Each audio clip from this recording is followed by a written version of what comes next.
আমাকে কি দিয়েছো? একটা ছোট্ট সরকারি চাকরির বেতন, চার দেয়ালের ভেতরে হাঁসফাঁস করা জীবন, এইটুকুই? তুমি আমার জীবনের সবচেয়ে বড় ভুল। কথাটা বলেই হাতে থাকা কাঁচের গ্লাসটা পুরো শক্তি দিয়ে ছুঁড়ে মারল মেহজাবিন। হাতে থাকা কাঁচের গ্লাসটা রাশেদের কানের পুরো পাশ শক্তি ঘেঁষে দিয়ে দেয়ালে ছুঁড়ে আছড়ে মারল পড়ে মেহজাবিন। মুহূর্তে চূর্ণ বিচূর্ণ হয়ে মেঝেতে ছড়িয়ে গেল। পাশের ঘর থেকে ভেসে এলো দুইটা ছোট্ট সন্তানের আতঙ্কিত কান্না। রাত তখন 11:30। বাইরে টিপটিপ বৃষ্টি, আর ঘরের ভেতরে এক সংসারের শেষ রাত শুরু হয়ে গেছে। রাশেদ স্থির হয়ে দাঁড়িয়েছিল। চোখে রাগ নেই, চোখে আগুন নেই, শুধু একটা প্রশ্ন, এই কি সেই নারী যাকে সে একদিন পৃথিবীর চেয়েও বেশি ভালোবেসেছিল? রাশেদ নরম কাঁপা গলায় বলল, মেহজাবিন, বাচ্চারা জেগে যাবে, আস্তে কথা বলো।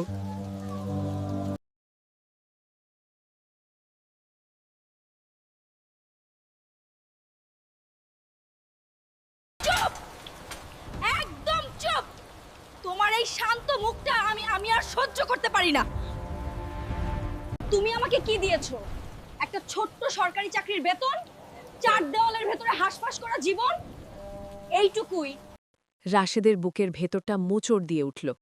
রাশেদ বলল, আমি যা পেরেছি সৎভাবে দেওয়ার চেষ্টা করেছি।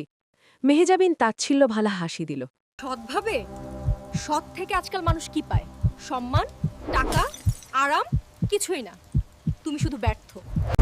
মুহূর্তেই দুজনের চোখ গিয়ে আটকালো টেবিলের উপর রাখা ফোনে। স্ক্রিনে একটাই নাম ভেসে উঠল, স্যার। এই স্যার নামটা রাশেদ বহুদিন ধরেই দেখছে। অফিসের সিনিয়র, যার কথা মেহজাবিন প্রায়ই বলত। স্যার খুব ভালো, স্যার খুব হেল্পফুল, স্যার না থাকলে অফিসে টিকে থাকা কঠিন। শুরুতে রাশেদ বিশ্বাস করেছিল, কারণ স্বামীরা সবচেয়ে বড় ভুলটা করে বিশ্বাস করেই। মেহজাবিন ফোনটা হাতে তুলে নিল, বিষাক্ত চোখে রাশেদের দিকে তাকাল। তারপর ধীরে ধীরে ব্যালকনির দিকে হাঁটতে হাঁটতে বলল, আমার ফোনে হাত দেওয়ার চেষ্টা করবে না। ব্যালকনির আধখোলা দরজার ফাঁক দিয়ে রাশেদ কিছু ভাঙা ভাঙা কথা শুনতে স্যার। পেল। ও কিছু বুঝতে পারেনি। আমি বলেছি, আমি ওকে আর সহ্য করতে পারছি না। আপনি একটু সময় দেন। রাশেদের মাথার ভেতর যেন বিস্ফোরণ হল। তার মনে হল কেউ তার বুকের ভেতর হাত ঢুকিয়ে ধীরে ধীরে সবকিছু ছিঁড়ে বের করে নিচ্ছে। সে দেয়ালে হাত রাখল। ঘরটা দুলছে, শ্বাস নিতে কষ্ট হচ্ছে। ঠিক তখনই ছোট মেয়ে রিমি কাঁদতে কাঁদতে এসে বাবার পা জড়িয়ে ধরল। রিমি, আম্মু আবার চিৎকার করছে কেন? কিছু হয়নি মা, তুমি ভয় পেও না। কিন্তু সে জানত সব কিছু হয়ে গেছে, খুব বড় কিছু হয়ে গেছে। সেদিন রাতেই প্রথমবার রাশেদ পরিষ্কার বুঝে গেল তার স্ত্রীর হৃদয়ে আর তার জন্য কোনো জায়গা নেই। সেখানে জায়গা করে নিয়েছে অন্য কেউ। আর এই সত্য শুধু একটা ভালোবাসা শেষ হওয়ার সত্য না, এটা একটা সংসার ভেঙে যাওয়ার শুরু। দুইটা শিশুর শৈশব অন্ধকার হয়ে যাওয়ার শুরু। একজন সরল মানুষের বিশ্বাস চুরমার হয়ে যাওয়ার শুরু। কিন্তু এই ভয়ঙ্কর রাতেরও আগে একটা সময় ছিল যখন এই সংসার এমন ছিল না। একটা ছোট্ট সরকারি কোয়ার্টার ছিল, ছিল সীমিত আয়, কিন্তু শান্তি ছিল। ছিল অল্পের সুখ খুঁজে নেবার অভ্যাস। ছিল দুইটা নিষ্পাপ সন্তানের হাসি, আর ছিল এক স্বামীর অন্ধ বিশ্বাস, যে বিশ্বাস একদিন তার জীবনটাই পুড়িয়ে ছাই করে দেবে। রাশেদ ছিল একজন সুদর্শন, সৎ, ভদ্র স্বভাবের সরকারি চাকরিজীবী। বড় পদ নয়, বড় বেতন নয়, কিন্তু চরিত্রে বড়, দায়িত্বে বড়, মনুষ্যত্বে বড়। আর মেহজাবিন, সে ছিল অসাধারণ সুন্দরী, ফর্সা, মায়াবী, আকর্ষণীয়। সে খুব ভালো করেই জানত তার সৌন্দর্য মানুষের চোখ থামিয়ে দিতে পারে। সংসারের শুরুতে সব ঠিকই ছিল, হাসি ছিল, স্বপ্ন ছিল, মায়া ছিল। কিন্তু ধীরে ধীরে মেহজাবিনের ভেতরে বদল আসতে শুরু করল। অল্পে সন্তুষ্ট থাকা তার পক্ষে কঠিন হয়ে গেল। ভালো পোশাক, আধুনিক জীবন, বাড়তি টাকা, মানুষের চোখে বড় হয়ে ওঠার তীব্র আকাঙ্ক্ষা তাকে গ্রাস করতে লাগল। একদিন সে বলল, আমি চাকরি করব, এইভাবে আর চলবে না। রাশেদ চুপ করেছিল। তারপর সন্তানের ভবিষ্যতের কথা ভেবে রাজি হয়ে গেল। মেহজাবিন চাকরিতে যোগ দেওয়ার প্রথম কয়েক সপ্তাহ সবকিছুই স্বাভাবিক ছিল। সকালে তৈরি হয়ে অফিসে যেত, বিকেলে ফিরে এসে বলতো, অফিসের কাজ অনেক, খুব প্রেশার। রাশেদ বিশ্বাস করত, সে কখনো স্ত্রীর পথে বাধা হয়ে দাঁড়াতে চায়নি, বরং নিজের প্রয়োজন বাদ দিয়ে তার জন্য নতুন ব্যাগ কিনেছে, কাপড় কিনেছে, যাতায়াত সহজ করার চেষ্টা করেছে। কিন্তু ধীরে ধীরে ছোট ছোট কিছু পরিবর্তন চোখে পড়তে লাগল। এখন মেহজাবিন সবসময় ফোন লক করে রাখে, বাথরুমেও ফোন নিয়ে যায়। কারও ফোন এলে ঘর থেকে বের হয়ে কথা বলে। আর মাঝে মধ্যে ঠোঁটে ভেসে ওঠে এমন এক অচেনা হাসি, যে হাসি রাশেদ বহুদিন নিজের জন্য দেখেনি। এক রাতে খাবার টেবিলে খুব সাধারণভাবে রাশেদ বলেছিল, আচ্ছা, অফিসে তোমাদের যে সিনিয়র আছেন, তোমার মুখে ওনার কথা অনেক শুনি, উনি কি খুব কাছে? কেন? তুমি কি আমাকে সন্দেহ করছো? না, আমি তো তাহলে এইসব প্রশ্ন কেন? অফিসে কাজ করলে সিনিয়রের নাম আসবেই। সব কিছুতে সন্দেহ করার অভ্যাস করো না। কথা থেমে গেল, কিন্তু সন্দেহ থামল না। দিন যত যেতে লাগল, মেহজাবিন তত বদলাতে লাগল। সে এখন দেরি করে বাসায় ফেরে। প্রশ্ন করলে একই উত্তর। মিটিং ছিল, ক্লায়েন্ট ছিল, অফিসে কাজ শেষ হয়নি, স্যার থাকতে বলেছিলেন। স্যার, এই একটা শব্দ এখন রাশেদের কানে বিষের মতো শোনায়। এক সন্ধ্যায় রাশেদ 2 সন্তানকে নিয়ে বসে আছে। রিমি বারবার জিজ্ঞেস করছে, আম্মু আসবে কখন? রিদান কিছু বলছে না, কিন্তু তার চোখেও অপেক্ষা। রাত 10:30টার দিকে মেহজাবিন ফিরিল। এটা কোথা থেকে এলো? অফিস থেকে দিয়েছে। অফিস থেকে? হ্যাঁ, সবাই সবকিছু পায়, শুধু তোমার মতো ছোট চিন্তার মানুষরা এসব বোঝে না। রাশেদ চুপ করে গেল। তার নীরবতাকে মেহজাবিন দুর্বলতা ভাবল। সেই রাতেই রাশেদ ঘুমের ভান করে শুয়েছিল। পাশে শুয়ে থাকা মেহজাবিন আস্তে আস্তে ফোনে মেসেজ লিখছিল। স্ক্রিনের আলো এসে পড়ল রাশেদের চোখে। সে অল্প করে তাকিয়ে দেখল, আজ খুব মিস করেছি আপনাকে। রাশেদের বুকের ভেতরটা হঠাৎ জমে গেল। সেই রাতে রাশেদ আর চোখ খুলে তাকায়নি। চোখ বন্ধ রেখেই বুঝে গিয়েছিল তার অন্ধ বিশ্বাসের ভেতর ইতিমধ্যে অন্ধকার ঢুকে গেছে। যে মানুষটাকে আমি এত বিশ্বাস করলাম, সে কি সত্যই আমাকে প্রতারণা করছে? কয়েকদিন পর এক বিকেলে অকারণ অস্থিরতায় সে একটু আগে অফিস থেকে বের হলো। বাসায় না ফিরে গিয়ে দাঁড়ালো মেহজাবিনের অফিসের সামনে। অপেক্ষা আর অপেক্ষা। তারপর সে দেখল মেহজাবিন বের হচ্ছে। একলা না, তার পাশে একজন মধ্যবয়সী পরিপাটি পোশাক পরা লোক। লোকটা খুব স্বাভাবিক ভঙ্গিতে গাড়ির দরজা খুলে দিল। মেহজাবিন লাজুক হাসি দিয়ে মাথা নিচু করল। তারপর যেন বহুদিনের অভ্যস্ত সম্পর্কের মতো গাড়িতে উঠে বসল। রাশেদের চোখের সামনে সব ঝাপসা হয়ে গেল। সে রাস্তার পাশে দাঁড়িয়েছিল পাথরের মতো। মনে হচ্ছিল কেউ যেন তার বুক থেকে হৃদয়টা বের করে মাটিতে ফেলে পায়ের নিচে পিষে দিচ্ছিল। সেদিন বাসায় ফিরে সে কিছু বলেনি, শুধু 2 সন্তানকে বুকে জড়িয়ে ধরে বসেছিল। আব্বু, তুমি কাঁদছো?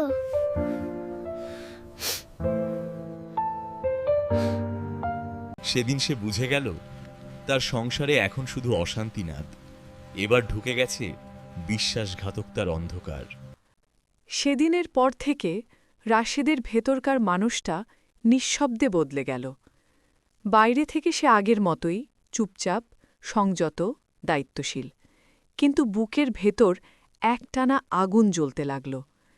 সে চেয়েছিল সব ভুল হোক।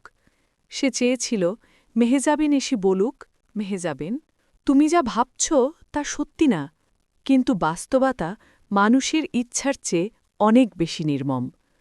মেহজাবিন এখন যেন এই ঘরের কেউ না। বাচ্চাদের প্রতি আগ্রহ কমে গেছে, ঘরের কাজে বিরক্তি, রান্নাঘরে অনীহা, কিন্তু নিজের সাজগোজ, ফোন, বাইরে যাওয়া, এসবের প্রতি বাড়তি উচ্ছ্বাস। এক রাতে রাশেদ আর চুপ থাকতে পারল না। মেহজাবিন, আমার সঙ্গে তোমার পরিষ্কার করে কথা বলা দরকার। কি কথা? তোমার অফিসের ওই লোকটার সঙ্গে তোমার কি সম্পর্ক? ঘরটা থমকে গেল। মেহজাবিন ধীরে ধীরে ঘুরে দাঁড়াল। তুমি আবার শুরু করেছো? আমি নিজের চোখে দেখেছি, গাড়িতে উঠতে দেখেছি, রাতে মেসেজ করতে দেখেছি। তুমি কি এখনো বলবে কিছু হয়নি? হ্যাঁ, সম্পর্ক আছে। এখন শুনে কি করবে? মেহজাবিন, তুমি কি বলছো বুঝতে পারছো? খুব ভালো করেই বুঝতে পারছি। আমি এই জীবন আর চাই না। তোমার অল্প আয়, তোমার ছোট স্বপ্ন, তোমার চুপচাপ ভাব। স্বামী সন্তান রেখে অন্য পুরুষের কাছে চলে যাওয়াটাই তোমার কাছে ভালো থাকা? নাটক করো না। আমি আমার জীবন নিজের মতো বাঁচবো। সব নারী শুধু কষ্ট সহ্য করার জন্য জন্মায় না। আমাদের দুইটা বাচ্চার কথা একবারও ভাবলে না? ওরা কি দোষ করেছে? আমি বদলাবো, আমি চেষ্টা করব, শুধু সংসারটা ভেঙে দিও না। অনেক দেরি হয়ে গেছে। সেই রাতেই রাশেদ বুঝে গেল সে শুধু স্ত্রীকে হারাচ্ছে না, সে হারাচ্ছে নিজের বিশ্বাস, নিজের ভালোবাসা, নিজের সম্মান, সবকিছু। এরপর এলো সেই সকাল, যে সকালটা তার জীবন চিরতরে বদলে দিল। অফিস থেকে ফিরে এসে রাশেদ দেখল আলমারি খোলা, ড্রয়ার ফাঁকা, গহনার বাক্স নেই, নগদ টাকা নেই, কিছু কাপড় নেই, আর টেবিলের ওপর পড়ে আছে একটা ছোট্ট কাগজ। কাপা হাতে সে কাগজটা তুলল। তাতে লেখা, আমাকে খুঁজে লাভ নেই, আমি আমার পছন্দের জীবন বেছে নিয়েছি, বাচ্চাদের তুমি দেখে রেখো। কাগজটা হাত থেকে পড়ে গেল। ঠিক তখনই রিমি দৌড়ে এসে জিজ্ঞেস করল, আম্মু কোথায়? রাশেদের ঠোঁট কাঁপছিল, রাশেদের চোখ ঠোঁট বেয়ে নেমে এলো কাঁপছিল। পানি। সে উত্তর চোখ দিতে বেয়ে পারল না। নেমে এলো পানি। রিদান কাগজটা হাতে সে নিয়ে উত্তর বলল, দিতে পারল না। আম্মু। আম্মু কি আবার রাতে আসবে? এই একটা প্রশ্ন রাশেদের বুক ভেঙে দিল।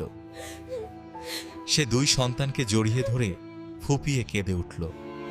একটা ঘর ভাঙার শব্দ বাইরে শোনা যায় না, কিন্তু সেই নীরব ভাঙনের শব্দ ভেতরের মানুষটাকে চিরদিনের জন্য বদলে দেয়। সেদিন রাশেদ বুঝে গেল মেহজাবিন শুধু তাকে ছেড়ে যায়নি, সে নিয়ে গেছে গহনা, টাকা, স্বপ্ন, বিশ্বাস, আর সন্তানদের শৈশব থেকে মায়ের ছায়াটাও কেড়ে নিয়েছে।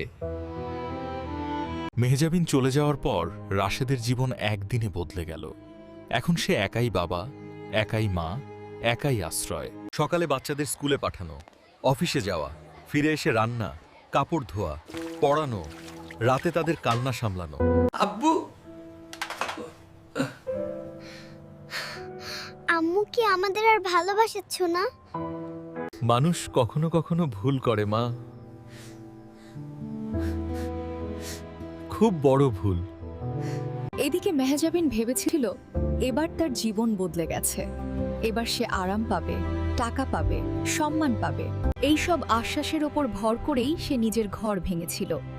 কিন্তু বিশ্বাসঘাতকতার ওপর দাঁড়ানো সম্পর্ক বেশি দিন টেকে না। শুরুতে সব ভালো ছিল, রেস্টুরেন্ট, নতুন পোশাক, নতুন ফোন, নতুন ঘোরাঘুরি। তারপর ধীরে ধীরে মানুষটা বদলাতে শুরু করলো। ফোন ধরতে দেরি, দেখা করতে অনীহাত, বহু অজুহাত। একদিন অফিসে গিয়ে মেহজাবিন শুনল তার স্যার নাকি নতুন আরেক নারী সহকর্মীর সঙ্গে খুব বেশি ঘনিষ্ঠ। প্রথমে সে বিশ্বাস করতে চাইল না, তারপর নিজের চোখে দেখল যে চোখে একদিন সে নিজের ভবিষ্যৎ দেখেছিল, আজ সেই চোখ অন্য কারো দিকে। তুমি এত আবেগী হচ্ছ কেন? আমি কি তোমাকে বিয়ের কাগজ দেখিয়েছিলাম? মানে আপনি তো বলেছিলেন। মানুষ অনেক কিছুই বলে, সব সিরিয়াসলি নিতে নেই। এরপর এলো আর এক ধাক্কা, চাকরিটাও চলে গেল।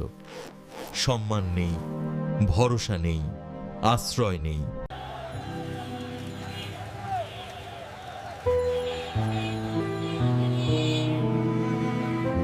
তারপর এক বর্ষার বিকেলে এসে দাঁড়ালো রাশেদের দরজায়। দরজা খুলে রাশেদ প্রথমে চিনতেই পারল না। এলোমেলো চেহারা, ফ্যাকাসে মুখ, চোখের নিচে কালি, অহংকার নেই, শুধু ভাঙা মানুষ। আমাকে মাফ করে দাও, আমি ভুল করেছি, খুব বড় ভুল করেছি। এখন কেন এসেছো? সব নিয়ে যাওয়ার পর, বাচ্চাদের ফেলে যাওয়ার পর, আমাকে মেরে রেখে যাওয়ার পর। আমি শাস্তি পেয়েছি রাশেদ, আমি প্রতারিত হয়েছি, আমি বুঝেছি। তুমি ছাড়ো আম্মু।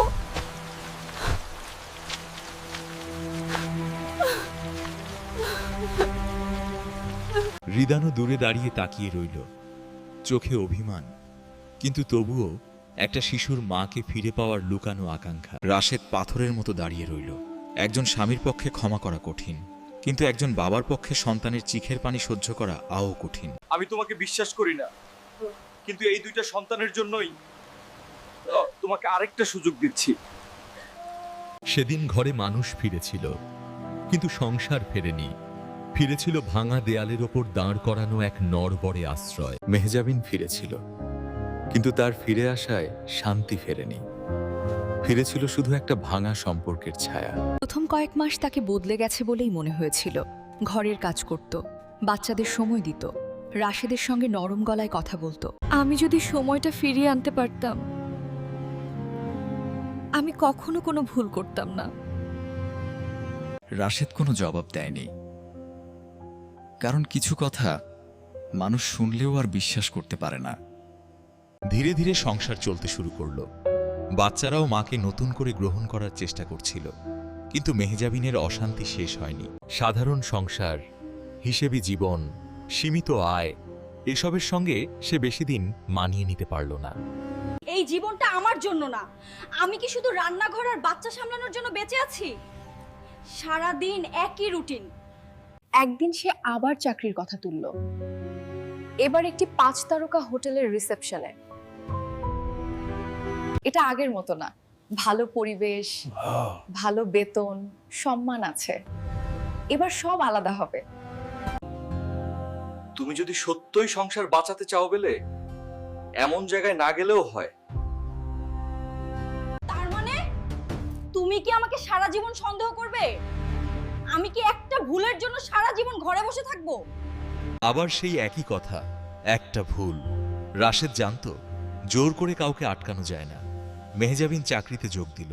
কিছুদিন পর আবার পুরনো চক্র, নতুন ফোন কল, নতুন সাজ, দেরি করে ফেরা, স্বামীকে অপমান। যখনই সে অন্য কারো সঙ্গে জড়াতো, তখনই বাসায় ফিরে রাশেদকে সহ্য করতে পারত না। তুমি পুরুষ হয়ে কোনোদিন পুরুষের মতো দাঁড়াতে পারলে না। তোমার মানসিকতাই নোংরা। আমার উপর নজরদারি করার আগে নিজের দিকে তাকাও। নিজে ভুলের মধ্যে ডুবে থাকছেও সে উল্টো রাশেদের চরিত্র নিয়ে কুৎসা রটাতে লাগলো। তারপর শুরু হলো আরো ভয়ঙ্কর খেলা। নিজে ভুলের মধ্যে ডুবে থাকছেও সে উল্টো রাশেদের চরিত্র নিয়ে কুৎসা রটাতে লাগলো। তারপর শুরু হলো আরো ভয়ঙ্কর খেলা। শোনো, তুমি এত বছর চাকরি করলে, আর কত? আমরা যদি নিজেরা ব্যবসা করি, তুমি অবসর নাও, হাতে টাকা আসবে, আমি আছি তোমার সঙ্গে, দুজনে মিলে নতুন জীবন শুরু করব। বহুদিন পর আবার সে রাশেদের পাশে বসত। চা দিত, ভবিষ্যতের ছবি আঁকত। একজন ভাঙা মানুষও কখনো কখনো আশার ফাঁদে পড়ে যায়। রাশেদও পড়ল। সে চাকরি থেকে অবসর নিল। হাতে এলো সঞ্চিত টাকা, পাওনা, ভবিষ্যতের ভরসা। আর সেই টাকাই হলো তার জীবনের আরেক বিপর্যয়ের দরজা। একদিন বাইরে থেকে ফিরে এসে সে দেখল ঘর অস্বাভাবিক নীরব। আলমারি খোলা, ফাইল নেই, নগদ টাকা নেই, গয়না নেই, আর মেহজাবিনও নেই। এইবার রাশেদ চিৎকারও করতে পারল না। কিছুদিনের মধ্যেই সে জানতে পারল মেহজাবিন হোটেলে পরিচিত হওয়া এক নতুন প্রেমিকের সঙ্গে দেশ ছেড়ে পালিয়েছে। আর যাওয়ার আগে শুধু টাকা নয়, নিজেকে নিরাপদ রাখতে উল্টো রাশেদের বিরুদ্ধে মিথ্যা অভিযোগও করেছে। মিথ্যা মামলা। একজন সৎ মানুষ যে সারা জীবন হালালভাবে সংসার চালিয়েছে, সে হঠাৎ হয়ে গেল অভিযুক্ত। পাড়ার মানুষের চোখ বদলে গেল, পরিচিতদের কণ্ঠ বদলে গেল। সবাই তাকাতো প্রশ্নবোধক দৃষ্টিতে। আব্বু, মানুষ তোমার দিকে অদ্ভুতভাবে তাকায় কেন? এটাই ছিল তার জীবনের সর্বোচ্চ অন্ধকার সময়। সংসার নেই, সম্মান নেই, টাকা নেই।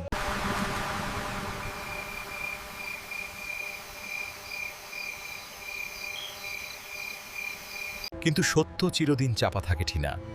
সময়, প্রমাণ আর বাস্তবতার জোরে একদিন রাশেদ নির্দোষ প্রমাণিত হলো। মিথ্যা মামলার দুঃসহ সময় পার করে যখন রাশেদ নির্দোষ প্রমাণিত হলো, তখন তার হাতে তেমন কিছুই ছিল না। চাকরি থেকে আনা টাকা নেই, সঞ্চয় নেই, শান্তি নেই, শুধু আছে দুইটা সন্তান, রিদান আর রিমি। আব্বু, তুমি কি আর কখনো হাসবে না? মানুষের জীবন যতই ভাঙুক বাবা, বেঁচে থাকলে আবার দাঁড়াতেই হয়।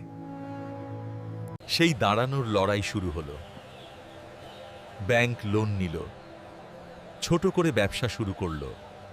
প্রথমে কষ্ট, অসহ্য কষ্ট, ভোর থেকে রাত, হিসাব, দৌড়, পরিশ্রম, অপমান, অনিশ্চয়তা। কিন্তু হারানোর সব হারিয়ে ফেললে মানুষের ভয়ও কমে যায়। রাশেদেরও তাই হলো। সে খেটে গেল, দিন রাত খেটে গেল, সন্তানদের স্কুলে পৌঁছে দিয়ে কাজে যেত, ফিরে এসে পড়াতো, আবার হিসাব করত। বছর ঘুরতে না ঘুরতেই একটু একটু করে সাফল্য আসতে শুরু করলো। মানুষ তার সততা দেখল, বিশ্বাস করল, ব্যবসা দাঁড়ালো, ঋণ শোধ হতে লাগলো, সংসারে আবার আলো ঢুকল। রাশেদ ভাই আবার বিয়ে করেন। সবাই সংসার করার জন্য জন্মায় না, কেউ কেউ শুধু দায়িত্ব নিয়েই জীবন পার করে দেয়। আসলে তার ভেতরে নারীদের প্রতি এক গভীর অবিশ্বাস জন্ম নিয়েছিল। সে আর নতুন করে কাউকে জীবনে আনার সাহস পায়নি। তার পৃথিবী হয়ে উঠল শুধু তার সন্তান আর তার কষ্টে গড়া নতুন পথ। কিন্তু একদিন আবার দরজায় কড়া নাড়ল অতীত। দরজা খুলে রাশেদ স্থির হয়ে গেল। সামনে দাঁড়িয়ে আছে মেহজাবিন, কিন্তু এ যেন সেই আগের মেহজাবিন না। চোখ দেবে গেছে, মুখ শুকনো, শরীর ভাঙা, সৌন্দর্যের অহংকার নেই, শুধু ক্লান্তি, পরাজয়, অসহায়তা। তুমি? আমি আর কোথাও যাওয়ার জায়গা পাইনি রাশেদ। ভেতর থেকে রিমি আর রিদানও এসে দাঁড়ালো। তারা বড় হয়ে গেছে, মায়ের মুখ চিনল, কিন্তু সেই টান আর আগের মতো নেই। এবার কেন এসেছো? যার সঙ্গে গিয়েছিলাম সেও আমাকে ছেড়ে গেছে। আমার কাছ থেকে যা ছিল সব নিয়ে চলে গেছে। আমি নিঃস্ব, একবারে নিঃস্ব। আমি ভুল করেছি, আমাকে মাফ করে দাও। শুধু একটা আশ্রয় চাই। আমি তোমাকে ঘরে তুলতে পারবো না। একবারও না? না, প্রথমবার আমি স্বামী হিসেবে ক্ষমা করেছিলাম, দ্বিতীয়বার বাবা হয়ে সহ্য করেছিলাম। আমি শেষ হয়ে গেছি রাশেদ।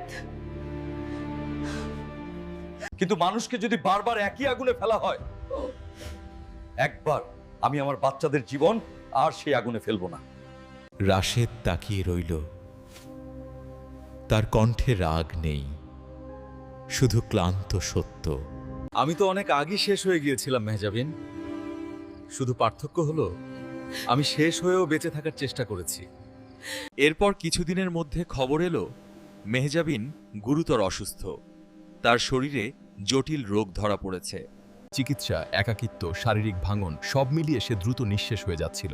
যারা একসময় পাশে থাকার প্রতিশ্রুতি দিয়েছিল তাদের কেউ আর ফিরেও তাকালো না। একটা মানুষ ছিল যে সত্যি আমাকে ভালোবাসতো, আমি তাকে চিনতে পারিনি। রাশেদ খবরটা শুনেছিল, কিন্তু যায়নি, ঘৃণা থেকে না, বরং এই জন্য কিছু দূরত্বই মানুষের শেষ মর্যাদা। তবু এক রাত অনেকক্ষণ চুপ করে বসেছিল। আব্বু, তুমি কি তাকে মাফ করে দিয়েছো? তো কিছু ক্ষত আছে, যা নিয়ে মানুষ শুধু আল্লাহর কাছে বিচার ছেড়ে দেয়। অবশেষে এক ভোরে মেহজাবিন মারা গেল। না ছিল চারপাশে জৌলুস, না ছিল প্রেমিক, না ছিল বড় বড় প্রতিশ্রুতি। ছিল শুধু হাসপাতালের নির্লিপ্ত দেয়াল, কিছু চাপা দীর্ঘশ্বাস, আর এক জীবনের ভয়ঙ্কর অপচয়ের নিঃশব্দ সমাপ্তি। সে আর বিয়ে করেনি, আর কাউকে বিশ্বাস করার চেষ্টা করেনি। তার সব ভালোবাসা গিয়ে থামল সন্তানের ভবিষ্যতে। ভালোবাসা মানুষকে স্বর্গও দিতে পারে, আবার ভুল মানুষের হাতে পড়লে জীবনকে নরকেও পরিণত করতে পারে।